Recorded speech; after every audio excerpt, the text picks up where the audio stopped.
نحمده ونصلي على رسوله الكريم اما بعد بسم الله الرحمن الرحیم. محترم اوریدونکو، زنند تاسو په حضور کې په دغه ویډیو کلیپ کې د یو اعتراض جواب کول غواړم. بعض خلک دا اعتراض کوي، وایي چې اسلام سړی ته د طلاق اختیار ولې ورکړی دی، ولې ښځې ته نه ورکوي د طلاق اختیار؟ ښځه بیچاره که مجبوره شي نو بیا به څه کوي؟ لږ ذره په سوچ کې شئ.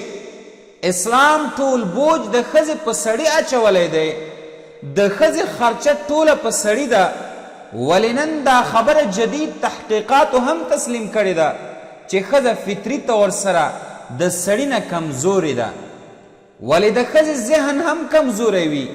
تاسو وګورئ، ښځه چې کله غصه شي یو دم ودرېږي او خبرې شروع کی، کله به کور طرف ته اشاره کوي، دا څنګه کور ده چې زه پکې ګزاره کوم، دا څنګه جامې دي چې ما اغوستې دي، ما به پلار کره داسې جامې سوال والا ته ورکولې، په داسې لوښو او کاسو کې به موږ ډوډۍ نه خوړه. حالن کې داسې کور، داسې جامې، داسې لوښي به په ټول عمر دغې کتلې هم نه وي پلار کره، بیا به هم خبرې کوي. دا د ذهن کمزوري وي. جدید ډاکټرانو او ساینسدانانو دا معلومه کړې ده چې ښځې باندې حیض راشي نو د دې بدن کې سستی راشي، ذهن باندې کمزوري راشي، او اکثره ښځې چې خودکشي کوي 50% په حالت د حیض کې وي، یا په حالت د حمل کې وي، یا په حالت د وضع د حمل کې وي، یا په وخت د رضاعت کې وي. دا ورځې په ښځه باندې ډېرې مشکلې وي. نو د طلاق به څه خیال وساتي؟ حکمت په دې کې څه ده چې د طلاق اختیار سړي سره ده؟ په دې کې بې شماره حکمتونه دي. یو زه درته بیانوم. ښځه د سړي نه ډېر زر په جذباتو کې راځي او ډېره زر ناراضه کیږي. که لږ زره خبره د طبیعت مخالفه وي بس د کور نه وتلو ته هم تیاروي.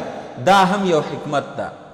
د علم التشریح محققینو دا خبره ثابته کړې ده چې د ښځې دماغ د سړي د دماغو نه تقریبا 10 تر 100 ګرامه کم دي. تاسو وګورئ، په یورپ کې طلاق لږ زره د ښځو په اختیار کې دی. د هغې نتیجه دا ده چې 100 کې 85% درخواستونه د ښځو دي. نو حکمت دا ده چې ښځه ډېر زر په جذباتو او غصه کې راځي، بیا د خاوند هغه ټول احسانات هیر کړي او هغه ټول احسانات شاته وغورځوي او خپل یې چې څه خوښه وي هغه کوي. یوه بله خبره واورئ، څه وخت مخکې اخباراتو کې یو د طلاق واقعه راغلې وه. یوې ښځې د طلاق اخیستو لپاره درخواست عدالت ته ورکړی و. قاضي د دې ښځې نه پوښتنه وکړه، محترمې څه وجه ده چې د خپل خاوند نه طلاق اخلي؟ اخر دومره کلونه دې ورسره تیر کړه، خاوند دې دومره په تشویش او په تکلیف کې کړی دی، څه وجه ده؟ ښځې جواب ته وګورئ، د دې بدبختې جواب ته وګورئ. قاضي صاحب، زما خاوند چې کله ویده کیږي نو خوب کې خرهار کوي او زما بد ترې راځي. او بله مهمه خبره دا ده چې ما یو سپی ساتلی او زما ورسره ډېره مینه ده او هغه سپی زما د خاوند خوښ نه ده او بد یې ترې راځي، نو ځکه زه طلاق ترې اخلم. په داسې ښځه دې د الله لعنت وي، په داسې ښځه دې د الله غضب وي چې د سپي سره مینه کوي او د خاوند سره مینه نه کوي. د کومې ښځې د خاوند اواز نه بد راځي، د کومې ښځې د خاوند چهرې نه بد راځي، په هغې به د الله لعنت وي، په هغې به د الله غضب وي، په هغې به د الله تندر وي. هغه ښځه بې غیرته ده، هغه ښځه بې فته ده، هغه ښځه بې وقاره ده، هغه ښځه لعنتي ده، هغه ښځه جهنمي ده چې د خاوند نه یې بد راځي او د خاوند سره یې بغض او کینه وي. بدترین د حلالو نه طلاق ده. سړي لپاره هم دا جایز نه ده چې بغیر د ضرورت نه ښځې ته طلاق ورکوي. ابغض الحلال عند الله الطلاق. کوم شیان چې حلال دي هغې کې چې د الله بد راځي د طلاق نه یې راځي. ځکه په دې سره شیطان دومره زیات خوشحالیږي، په بل شي باندې دومره زیات نه خوشحالیږي لکه څومره چې شیطان په طلاق خوشحالیږي. دې سره د 2 کسانو جدایي راځي، بلکې زه وایم چې د دوو کسانو جدایي نه بلکې د دوو قومونو جدایي راځي، بچی یې بې تربیته شي، بچی یې بې ترتیبه شي. تاسو یورپ کې ګورئ د یو بچي هم د خپل پلار او مور سره محبت نه وي. یو د طلاق مسئله ده. دویمه خبره دا ده چې دوی خپل بچي حکومت ته سپاري، نو د مور د محبت نه محروم وي، د مور د شیدو نه محرومه وي. بچي ته چې د مور شیدو څومره ضرورت وي هغې نه زیات د بل شي ضرورت نه وي. کله چې بچی لوی شي د مور قدر ورسره نه وي.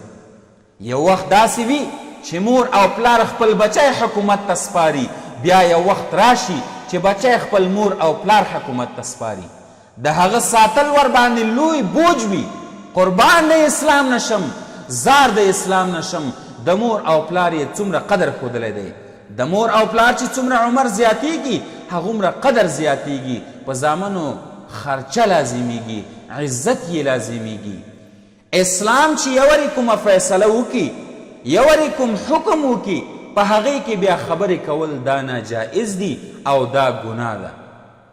ځکه چې اسلام نارینه ته د طلاق حق ورکړی دی، د دغې خپل حکمتونه بیانوي.